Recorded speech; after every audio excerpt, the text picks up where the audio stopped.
Okay, let's dive right into this. Welcome to today's Explainer. We're looking at the power of Pentecost. And honestly, we're going to see how this ancient, epic, historical event can literally change how you deal with social barriers today. It's a real game changer, so let's get into it. Let's get real for a second here. Have you ever been, I don't know, just too afraid to talk to someone who is completely different from you? You know exactly the feeling I'm talking about. You're standing in the hallway, looking across the cafeteria at a group of people who just aren't in your usual circle, and you feel totally intimidated. And let's be honest, the school cafeteria can sometimes feel way more terrifying than an actual battlefield. It's a completely normal teenager experience to feel outside your comfort zone, or to feel like, man, I don't have the right words to say to someone who doesn't dress like me or think like me. These are the modern barriers that divide us every single day. I mean, you've got the sports kids over here and the theater and arts kids over there. You've got these tight-knit social cliques that feel absolutely impossible to break into, right? Then there are people of totally different faiths or even just age differences between grades. Sometimes it honestly feels like these different groups are speaking completely different languages. Seriously, a freshman and a senior might as well be speaking different dialects. These differences create massive invisible walls right in the middle of our everyday lives, and they kind of just keep us isolated. But diving into our sources reveals something pretty amazing. You are definitely not the first people to feel this way. 2,000 years ago, Jesus' closest followers, the disciples, experienced this exact same fear and social isolation. The sources actually tell us that after Jesus rose from the dead and eventually ascended to heaven, his followers were terrified. I mean, they were literally cowering and hiding behind locked doors. They were totally unsure of how to talk to the outside world, and they felt, well, completely unqualified to share the message they'd been given. Basically, they were stuck in their own little clique, way too afraid to step out. But Jesus didn't just leave them hanging in that locked room. He gave them a promise. In the Gospel of John, chapter 14, Jesus refers to the Holy Spirit as our teacher and our helper. The Spirit is of God and was sent down to ensure that we never, ever have to be alone. So when we aren't sure what to do or we're stressing about what to say to someone totally different from us, the Holy Spirit is right there. It's there to empower us and actually help guide our thoughts and decisions in real time.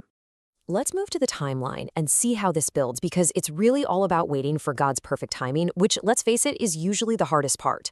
So day 0 is Easter Sunday. Jesus rises from the dead. Fast forward 40 days and we hit the ascension. Jesus goes back up to heaven, but he leaves them with very specific instructions to just wait in Jerusalem for the Spirit. So they wait. And then, boom, on the 50th day, during this ancient Jewish harvest festival called Pentecost, everything completely changes. The Spirit arrives with rushing wind and fire. And the immediate result of this crazy arrival, 3,000 people are baptized in a single day. Just imagine the sheer power of this sudden, miraculous moment. Picture this. You're sitting in a quiet locked room with your friends, you're praying, you're waiting.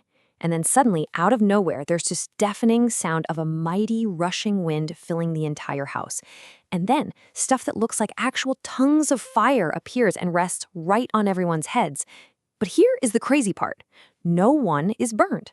Not a single scorch mark. It was this brilliant, highly visible sign that God's Spirit had actually shown up to fill them with divine power and real courage. Because of this epic historical event, we have these core symbols of Pentecost that you still see around today. The rushing wind, that represents the invisible but undeniably powerful effect of God. It's kind of like how you can't actually see the wind outside, but you can for sure see it moving the trees, right? The tongues of fire symbolize the raw power, the energy, and the presence of the Holy Spirit. And then there's the dove, which actually dates way back to the story of Jesus' baptism, and that represents peace. This fiery, super energetic arrival is exactly why you'll see bright red decorations, banners, and even priests wearing red vestments in churches on Pentecost Sunday. The whole shebang is about energy. But you know, the real miracle here wasn't just the crazy wind or the hovering fire. Actually, scratch that. The true miracle was a sudden, incredibly brave ability to bridge the ultimate communication barrier. Filled with the Spirit, the disciples finally unlocked those doors and stumbled right out into the crowded streets. Jerusalem was packed. I mean, packed with devout people from all over the known world, from Egypt to Rome, Arabia to Mesopotamia. And as the disciples started speaking, every single person in that massively diverse crowd suddenly heard the disciples praising God in their own native languages. No way, right? And this brilliantly illustrates how we can translate this to today. Let's map these ancient groups to the different languages spoken at your school right now. Just like the Holy Spirit miraculously helped the disciples speak to the Parthians, the Egyptians, and the Romans, That exact same spirit helps us cross our modern divides. Whether it's finding a way to connect your perspective with the athletes, understanding the passions of the arts kids, or having a genuinely respectful conversation with peers of completely different faiths, the Holy Spirit literally gives you the language of love, courage, and understanding to actually make that connection happen. The transformation is literally night and day. Before Pentecost, the disciples were afraid, isolated, hiding away in locked rooms. They were super insecure. But after Pentecost, they were incredibly brave, radically inclusive, and boldly communicating with everyone they met, no matter where those people were from. Guys, I really want to challenge you on this. This is the exact transformation the Holy Spirit offers you right now. You absolutely do not have to stay stuck or intimidated in your cliques. The Holy Spirit empowers radical inclusion.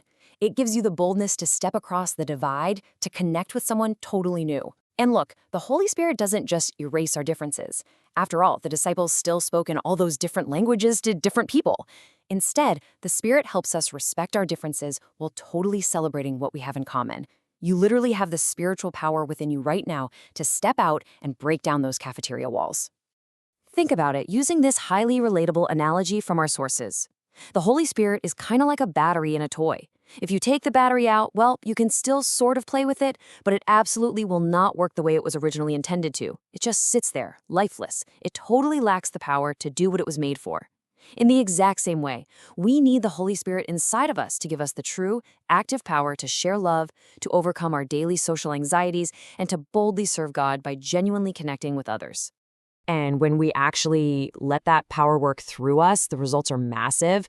3,000.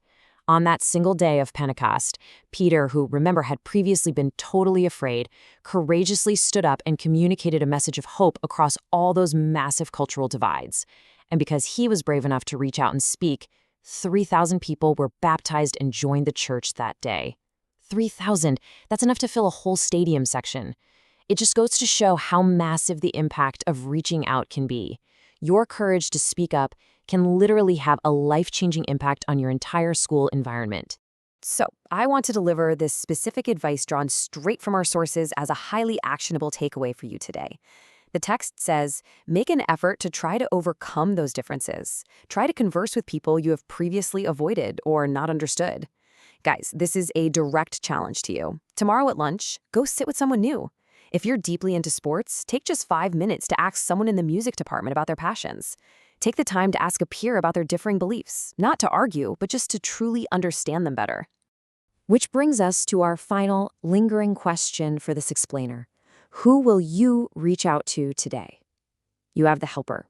You have the exact same spirit that brought that rushing wind and fire to the early church. You have the power. So don't hide behind the locked doors of your social cliques anymore. Go out, be incredibly brave, and start communicating. Thank you so much for joining me to explore the awesome power of Pentecost today, guys. Keep stepping across those divides, and I will catch you in the next explainer.